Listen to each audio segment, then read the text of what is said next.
Hello, my name is Diane Kennedy, and I'm going to be talking to you about the social cognitive theory.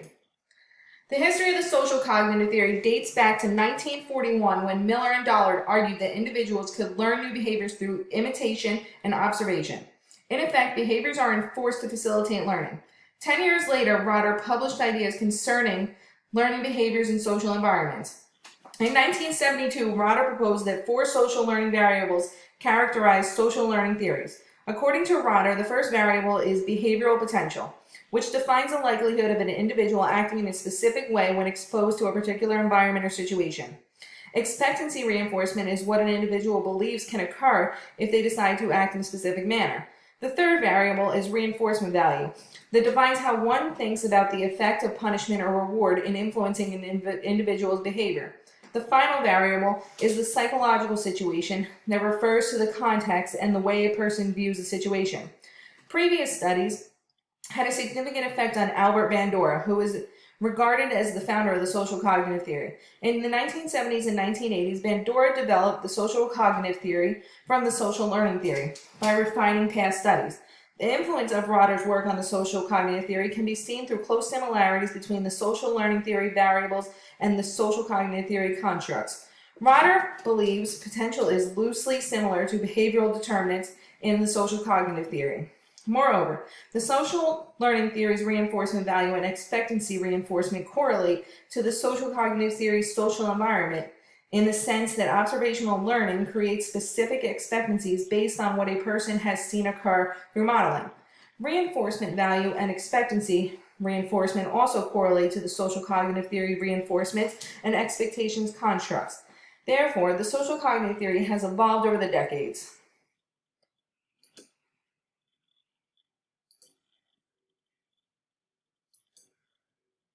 The social cognitive theory has 6 constructs that help in the comprehension of the theory. Reciprocal determinism is the first construct that identifies the mutual and dynamic interactions of behavior. Individuals and environment. Within this context, behavior refers to a person's response to stimuli concerning the achievement of goals. The environment is the external social context, while the person infers to the learned experiences of an individual. Behavioral capability is the second important construct that refers to an individual's ability to perform a specific behavior via essential skills and knowledge. In effect, the theory suggests that for a person to perform behavioral changes, he or she needs awareness of what to do and how it can be done. Therefore, individuals learn from their experiences, which also affect their environment. Reinforcement is a critical construct that involves the responses to an individual's behaviors that affects their ability to discontinue or continue with specific behavior. The social cognitive theory argues that reinforcements can either be positive or negative. In addition, reinforcements can be propelled by the environment or be self-initiated. The reinforcement construct is the main factor that connects the environment and individuals' behaviors. Furthermore, expectations help explain the social cognitive theory. Expectations in the social cognitive theory define the anticipated consequences concerning the behavior of an individual. People often anticipate the consequences of their actions before engaging in a specific behavior. Therefore, the anticipated consequences of an action can influence the behavior of an individual. However, it is essential to note that expectations derive from an individual's past experiences. The final construct is self-efficacy. Self-efficacy defines the level of confidence that a person has in his or her ability to perform a specific behavior successfully. Self-efficacy was added later to the theory, and it is mainly influenced by the capabilities of an individual, including other environmental factors that can function as behavioral facilitators or barriers.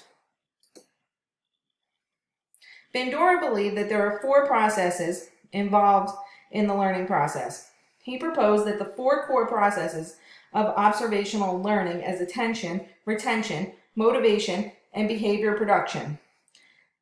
The attentional process is the first process. It accounts for information that the brain selects for observation within the environment. Individuals are at the liberty to choose models that they can encounter through different media types or opt to observe through real-life models. The second process involves retention.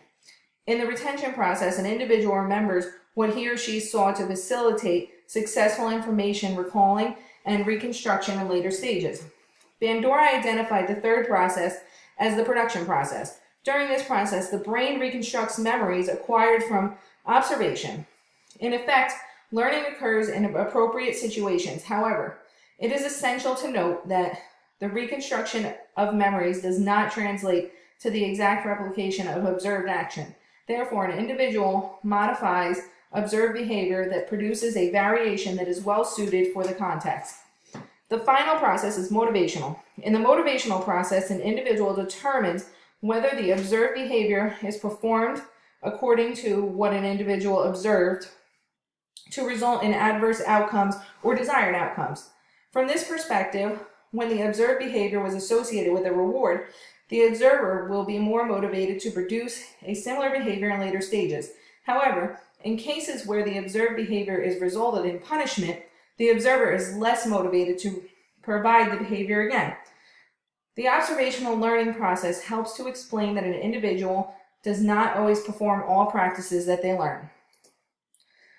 The social cognitive theory has several limitations that need to be considered. The theory is loosely structured since it is broad while lacking a unifying structure. The theory describes individuals as being dynamic that makes it challenging to implement it in its entirety. However, theory implementation is more likely to focus on some concepts. In addition, the theory indicates that behavior is learned. Nonetheless, evolutionary psychologists argue that some behavior results from emotional responses that are propelled by biological factors and controlled by evolution. Within this context, the behavior has little to do with observation and indicated in theory. For example, jealousy can drive an individual to behave in a manner that is inconsistent with normal behavior. The social cognitive theory is also limited by ignoring the biological differences between individuals and the different hormonal responses of people. Hormones can affect the decision-making abilities of individuals, which can change one's behavior. The theory also ignores the genetic differences that could result in significant disparities in behaviors between individuals. Additionally, advocates of the social cognitive theory tend to assume that behavior is learned through reinforcement, expectation, and observation. Nevertheless, the theory ignores that people progress through life, which can lead to drastic changes in one's behavior. Moreover, the social cognitive theory paradigm suggests that an antisocial behavior results from defects from an individual's learned behavior. In effect, antisocial behavior can be corrected through self-efficacy training. However, several psychological pathologies are concerned with chemical imbalances and neural problems in the brain. From this perspective, individuals with mental disorders can't change or learn new behaviors since they are not responsible for their aberrant behavior. Based on the provided points, it is evident that social cognitive theory has several limitations that need to be considered when using the theory.